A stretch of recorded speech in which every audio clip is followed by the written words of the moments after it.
तो गाइस इस वीडियो में हम लोग डिस्कस करेंगे कि आपको कभी भी आर्ग्यूमेंट क्यों नहीं करना चाहिए, ओके। और ये डिस्कस करने के लिए मैं ब्रेक डाउन करूंगा एक चैप्टर का of this particular book, how to win friends and influence people, okay. बहुत ही इंपॉर्टेंट वीडियो होने वाला है, प्लीज इसे एंड तक देखिएगा। और चलिए वीडियो फिर स्टार्ट करते हैं। तो गाइस इस चैप्टर की शुरुआत में ही डेल कार्नेगी अपनी एक स्टोरी बताते हैं, जो वो जाते हैं पर्टिकुलर पार्टी और उस पार्टी के अंदर उनका झगड़ा हो जाता है एक जेंटलमैन के साथ, ओके। वो जो जेंटलमैन है वो बहुत ज़्यादा एम्फेसाइज करते हैं एक टॉपिक को लेके, एक कोट को लेके फ्रॉम शेक्सपियर, और वो बोलते हैं कि नहीं ये जो कोट है ये बाइबल का है। और डेल कार्नेगी बोलते हैं कि बाइबल का कोट नहीं है, शेक्सपियर का कोट है। बहुत टाइम तक ये जो झगड़ा है वो चलता है। उसके बाद दोनों डिसाइड करते हैं कि चलिए फिर एक न्यूट्रल पर्सन के पास जाते हैं जिसको बहुत ज़्यादा पता है इस चीज़ के बारे में। तो वो जाते हैं एक रिसर्चर के पास जो 10 ईयर्स से शेक्सपियर को रिसर्च कर रहे थे, और वो जो रिसर्चर हैं वो डेल कार्नेगी के खुद के ही दोस्त निकलते हैं, ओके। तो जब ये चीज़ जाती है उनके पास तो डेल कार्नेगी के जो दोस्त हैं वो डेल कार्नेगी को पोक करते हैं और बोलते हैं कि dear Dale you are wrong, ये जो कोट है ये बाइबल का ही है, तुम्हें पता नहीं है, ओके। तो डेल कार्नेगी को समझ में नहीं आता, बट वो उस टाइम पे चुप हो जाते हैं। बट जब वो दोनों घर जाते हैं तब डेल कार्नेगी पूछते हैं अपने दोस्त से कि तुम्हें तो पता है कि ये शेक्सपियर का कोट है, तो तुमने क्यों बोला कि ये शेक्सपियर का कोट नहीं है। तो वो जो दोस्त हैं वो बहुत ज़्यादा उनको पता होता है अबाउट शेक्सपियर, और वो बोलते हैं कि yes of course I know, Hamlet act 5 scene 2, मतलब हैमलेट का है, एक्ट 5 का है और सीन 2 है जहाँ का ये कोट है। But we were guest at that festive occasion my dear Dale, why proof to man he is wrong. तो तुम्हें ऐसा प्रूफ क्यों करना है कि वो रॉन्ग है, तुम्हें क्या मिल जाएगा।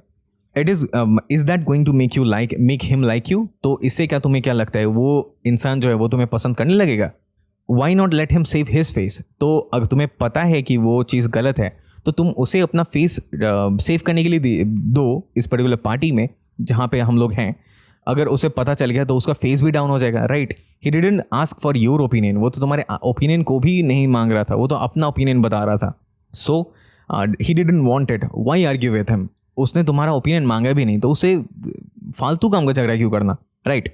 तो ये सुन के जब डेल कार्नेगी दोस्त ने डेल कार्नेगी को समझाया तब डेल कार्नेगी को समझ में आया कि हाँ मैंने जो चीज़ वहाँ पे जो सीन क्रिएट किया उसके लिए मैंने खुद को भी हैरेस किया और मेरे दोस्त को भी हैरेस किया, ओके।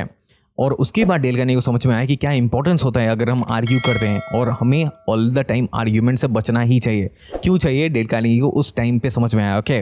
तो गाइस डेल कार्नेगी पहले बहुत ही ज़्यादा आर्ग्यूमेंटिव थे, ओके। बहुत ज़्यादा डिबेट्स में पार्टिसिपेट करते थे, कॉन्टेस्ट जीतते थे, खुद को राइट प्रूव कराते थे, दूसरों को रॉन्ग प्रूव कराते थे।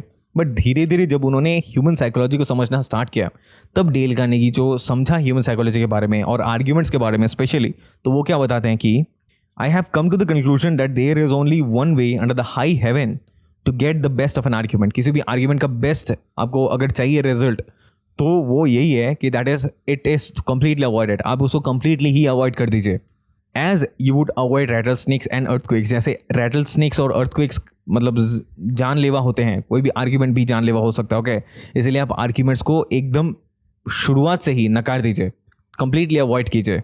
फिर वो बताते हैं कि 9 times out of 10 an argument ends with an each of the contestant more firmly convinced than ever that he is absolutely right.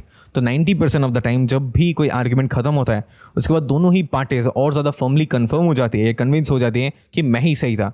फिर वो बोलते हैं कि you can't win an argument, आप कभी भी कोई भी आर्ग्यूमेंट जीत ही नहीं सकते। You can't because if you lose it you lose it and if you win it you lose it. मतलब अगर आप हार गए तो वैसे भी हार गए, बट अगर आप जीत गए फिर भी आप हार गए। वो क्यों? अगर सपोज कीजिए आप जीत गए then what, you will feel fine, आपको थोड़ी देर के लिए अच्छा लगेगा, okay. But what about him, आपने जिसको हराया उसके बारे में क्या? You have made him feel inferior, आपने उसको समझाया कि तू इन्फीरियर है, okay. You have hurt his pride, आपने उसके प्राइड को हर्ट किया है जब आप जीत गए उसे। और इस चीज़ को डेल कार्नेगी और अच्छे से समझाते हैं कि if you argue and rankle and contradict, अगर आप करते हो you may achieve a victory sometimes, आप कुछ टाइम पे जीत भी सकते हो, okay. But it will be an empty victory, but ये जो है ये खाली विक्ट्री होगी। Why? Because you will never get your opponent's goodwill, आपको कभी भी अपने ओपोनेंट का गुडविल मिलेगा ही नहीं। जब भी आपने किसी को हराया आपने उसका गुडविल लूज कर दिया खुद के बारे में, ओके।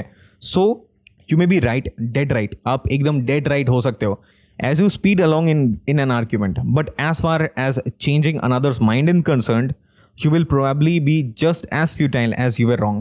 बट आपको अगर उसके माइंड को कन्विंस करने की बात थी then you are nowhere close, आप हो ही नहीं सकते उसका माइंड को चेंज करने के लिए।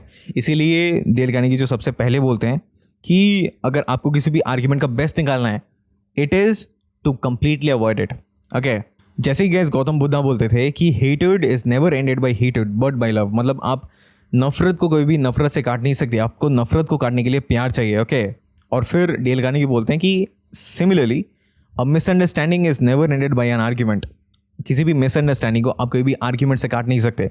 You need what, you need tactics, diplomacy, conciliation and sympathetic desire, आपको सिंपैथेटिक डिजायर भी चाहिए उस पर्टिकुलर पर्सन के ऊपर, okay, to see the other person view point, उसके व्यू पॉइंट को जानने के लिए आपके पास एक डिजायर भी होना चाहिए। उसके बाद ही आप उसके अंदर का जो मिसअंडरस्टैंडिंग है उसे आप दूर कर सकते हो। तो गाइस आपको अगर इस वीडियो से कुछ भी समझ में आ रहा है then definitely like this video and subscribe to the channel. आपके लिए शायद छोटा सा टास्क है बट मेरे लिए एक अलग ही एनकरेजमेंट प्रोवाइड करता है, okay. So please consider liking and subscribe. तो गाइस अब से अगर आप किसी भी डिसएग्रीमेंट में पढ़ो तो आपको क्या करना है, आपको कुछ चीज़ों को याद रखना है, ओके। उसमें से जो पहला है that is welcome the disagreement, मतलब सबसे पहले आपको थैंकफुल होना पड़ेगा कि वो जो चीज़ आपके अटेंशन में पहले ही आ गई। अगर वो चीज़ अभी आपने टैकल कर ली तो बहुत अच्छे, और अगर आपके अगर अटेंशन में आती ही नहीं और बाद में जाके कोई बड़े ब्लंडर के रूप में आती तब बहुत ज़्यादा हैफेजर हो जाता आपका सिचुएशन, राइट। इसीलिए सबसे पहले छोटी बहुत डिसएग्रीमेंट को आप वेलकम कीजिए और उसे पहले ही आप अटेंशन दीजिए। Guys number 2 is distrust your first instinctive impression. हमारा जो फर्स्ट इंप्रेशन आता है हमारे माइंड में वो खुद को डिफेंसिव पोजीशन में रखने के लिए आता है कि ताकि हमारा ईगो हट ना हो जाए, ताकि हमारा प्राइड हट ना हो जाए। सबसे पहला जो है आपका रिएक्शन आएगा आपके माइंड से वो इसी चीज़ के लिए आएगा। इसलिए सबसे पहले आपका जो फर्स्ट इंप्रेशन है उसे डिस्ट्रस्ट कीजिए कि वो ऑल द टाइम सही नहीं होगा कीजिए। तो guys number 3 is control your temper. Remember you can measure the size of a person by what makes him or her angry, मतलब आप किसी भी पर्सन को मेजर कर सकते हो और कितना गंभीर है, उसकी पर्सनैलिटी कितनी डीप है इसी चीज़ से कि वो कितना जल्दी गुस्सा हो जाता है, कितना जल्दी नाराज़ हो जाता है, ओके। जो भी शांत शालीन होगा, जिसे अपने इंद्रियों में कंट्रोल होगा, वो उतनी जल्दी गुस्सा नहीं करता, बट जिसे कंट्रोल नहीं है वो बहुत ज़्यादा जल्दी टेम्पर लूज कर देता है, okay. Guys number 4 is listen first, okay. Give your opponent a chance to talk. आप सबसे पहले अपने ओपोनेंट को चांस दीजिए कि वो भी अपना पॉइंट ऑफ व्यू रखे। अगर आप उसे कोई भी चांस नहीं देंगे तो आपके और उसके बीच की जो दीवार है वो बढ़ती ही जाएगी। इसीलिए सबसे पहले उसको जो भी बोलना है वो बोलने दीजिए, उसके बाद ही अपना पॉइंट ऑफ व्यू रखिए। Guys number 5 is look for areas of agreement. मतलब जब उसने अपनी सारी की सारी बातें बोल दी, जो भी उसके पॉइंट ऑफ व्यू थे उसने शेयर कर दिए, तब आप अपना पॉइंट ऑफ व्यू रखिए और सबसे पहले आप एरियाज ऑफ अग्रीमेंट जिस पे वो भी राज़ी होता है और आप भी राज़ी होते हो उसे आप टेबल पर रखिए। उससे क्या होगा, एक सबसे पहले आपको एक पॉइंट मिलेगा जिस पे वो आपसे अग्री हो रहा है, ओके। और उसके बाद धीरे धीरे आप उसे अग्रीमेंट का आपको उसे कन्विंस करने का प्रोसेस जो है वो स्टार्ट करना है। तो गाइस उसके बाद है बी ऑनेस्ट। मतलब जब आपने उसके साथ जो पॉइंट्स ऑफ अग्रीमेंट्स हैं उन्हें टेबल पर रखा तो आपने उसके साथ एक न्यूरल लिंकिंग बना दिया कि किसी किसी पॉइंट्स में आप और हम दोनों ही अग्री करते हैं, ओके। नेक्स्ट आपको जो काम करना है वो है उसे एकदम कंप्लीटली डिजाम कर देना है with what, with pointing out your own errors या योर ओन मिस्टेक्स, ओके। जो भी उसके पास हथियार थे वो यही थे, आपकी गलतियों को दिखाना। बट जब आपने खुद की ही गलतियों को पॉइंट आउट कर दिया, जब आपने खुद की गलतियों को रख दिया सामने, तब उसके पास और कोई हथियार रहेगा ही नहीं, ओके। तब वो कंप्लीटली डिजाम हो जाएगा। इसीलिए be honest and point out your mistakes या योर एरर्स।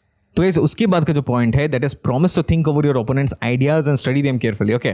आपको प्रॉमिस करना पड़ेगा अपने ओपोनेंट को कि आप उसके जो भी उसने मिस्टेक्स बताए हैं आपके बारे में उन्हें आप केयरफुली थिंक करेंगे। इससे क्या होगा, आपके ओपोनेंट को एक सेटिस्फैक्शन मिलेगा कि हाँ मैंने जो भी पॉइंट ऑफ व्यू रखे हैं अपने वो वेस्ट नहीं जाएंगे, और उसको भी सेटिस्फैक्शन मिलेगा। और शायद हो सकता है कि आपको कोई ना कोई पॉइंट मिल जाए एट दिस पर्टिकुलर टाइम कि जो आपको किसी फ्यूचर के बड़े ब्लंडर से आपको बचा ले। तो गाइस उसके बाद का जो पॉइंट है that is thank your opponent sincerely for their interest. जो भी उसने इंटरेस्ट दिखाया आपके बारे में, उसने गलतियां निकाली आपकी, जो भी मिस्टेक्स आपके बारे में बताई, उसके लिए आप उसे थैंक कीजिए। और इससे उसके माइंड में एक सेटिस्फैक्शन रहेगा आपके बारे में कि हाँ ये जो पर्सन है ये केयर करता है। इससे क्या होता है, आपके पास एक चांस भी बढ़ जाता है, शायद वो बाद में आप अपने ओपोनेंट को अपना फ्रेंड भी बना लो और आपका नेटवर्किंग और ज़्यादा स्ट्रॉन्ग हो जाए। और नेटवर्किंग के बहुत ज़्यादा फायदे हैं, तो आप एक नेटवर्किंग भी अपना स्ट्रॉन्ग कर सकते हैं। उसके बाद गाइस जो लास्ट पॉइंट है that is postpone action to give both sides time to think through the problem, okay. उसके बाद दोनों ही पार्टी थोड़ा बहुत टाइम लीजिए, एक स्केड्यूल कीजिए एक टाइम कि हाँ हम थोड़े टाइम बाद फिर से आएंगे और फिर हम लोग जो भी डिस्कशन हमने यहाँ पे छोड़ा है उसे कंटिन्यू करेंगे। और तब तक दोनों ही पार्टी टाइम लीजिए, थिंक कीजिए इस चीज़ को, जो भी आपने उसके बारे में गलतियाँ बताई हैं और उसने आपके बारे में गलतियाँ बताई हैं।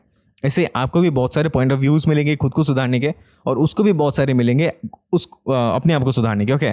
उसके बाद नेक्स्ट टाइम जब आप बैठेंगे तब आप लोग फैक्ट्स के साथ बैठेंगे और तब जो भी आर्ग्यूमेंट है वो आर्ग्यूमेंट नहीं रहेगा, एक प्रॉब्लम सॉल्विंग मीटिंग बन जाएगा। ओके, और इससे जो भी आर्ग्यूमेंट है, आप किसी भी आर्ग्यूमेंट को बहुत ही इजीली टाल सकते हैं और वो आपके लाइफ में और ज़्यादा हैम्पर नहीं करेगा। Okay okay, so guys that's all for this video. I hope आपको इस वीडियो से कुछ ना कुछ समझ में आया होगा।